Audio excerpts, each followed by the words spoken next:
धार जिला कांग्रेस के नवागत अध्यक्ष के पदभार ग्रहण समारोह में पहुंचे नेता प्रतिपक्ष उमंग सिंघार ने छिंदवाड़ा कलेक्टर को लेकर कहा, छिंदवाड़ा कलेक्टर डरपोक हैं। ये बात उमंग सिंघार ने कही। भारतीय जनता पार्टी का गुलाम है। इसका वीडियो सोशल मीडिया पर उन्होंने खुद शेयर किया है और अब इस पर सियासत भी शुरू हो गई है। देखिए हमारी एक खास रिपोर्ट। कलेक्टर को लेकर नेता प्रतिपक्ष उमंग सिंघार की टिप्पणी ने प्रदेश की राजनीति में नया विवाद खड़ा कर दिया है। सिंघार ने आपत्तिजनक बयान दिया और कहा कि वे भाजपा के गुलाम हैं। चलिए आपको सुनाते हैं उनका ये बयान। छिंदवाड़ा कलेक्टर इतना डरपोक है कि भारतीय जनता पार्टी का गुलाम है। वो मैंने तो कहा है, अगर गुलाम है तो भारतीय जनता पार्टी की आरएसएस की चड्डी पहन ले। आप कलेक्टर हो, आप जब नौकरी में आते हो, जब ज्वाइनिंग लेते हो तो आपको कहा जाता नौकरशाह, जनता का नौकरशाह, जनता का नौकरशाह, आपके नौकरशाह, आपके लिए काम करने वाले। लेकिन ये नौकर किसके बन गए? भारतीय जनता पार्टी के नौकर बन गए। मैंने कहा अगर कलेक्टर नहीं आया तो देख लेना,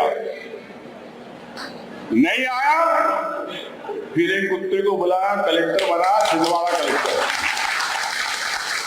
मैंने और जिंटू पटवारी जी ने उसको ज्ञापन दे दिया। उमंग सिंघार के बयान पर बीजेपी विधायक रामेश्वर शर्मा ने पलटवार करते हुए कहा कि सिंघार नेता प्रतिपक्ष जैसे गरिमामय संवैधानिक पद की मर्यादा भूल रहे हैं। भाजपा नेता ने कहा, बाबा साहब अम्बेडकर के संविधान का सम्मान होना चाहिए, लेकिन सिंघार ने जिस तरह का बयान दिया वह इस संविधान की आत्मा का अपमान है। सिंघार का आचरण ऐसा है जैसे कुत्ते को ज्ञापन देकर संविधान की अवमानना की जा रही है।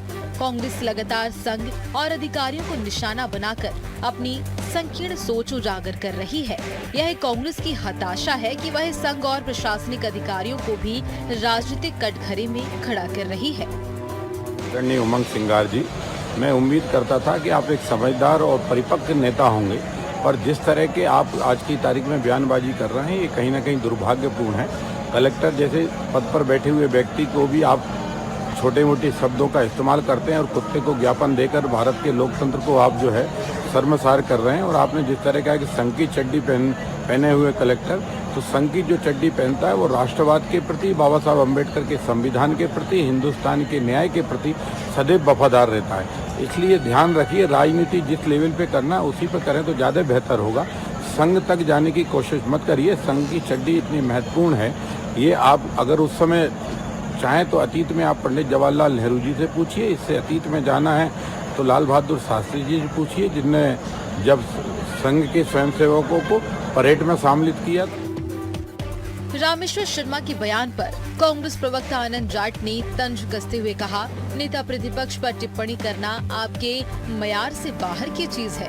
आपको भाजपा में इसलिए रखा गया है ताकि आप भड़काऊ भाषण दें और दो समुदाय आपस में लड़ते रहें। आप जाति विशेष पर ऊंची और भद्दी टिप्पणी करें, जिसके लिए आपको बाद में माफी मांगना पड़े।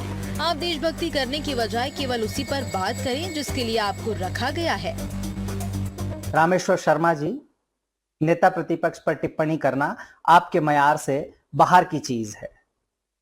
आपको भाजपा में इसलिए रखा गया है कि आप भड़काऊ भाषण दें और दो समुदाय आपस में लड़ते रहें, या फिर किसी जाति विशेष पर आप ओछी और भद्दी टिप्पणियां करें जिसके लिए आपको बाद में माफी मांगना पड़े।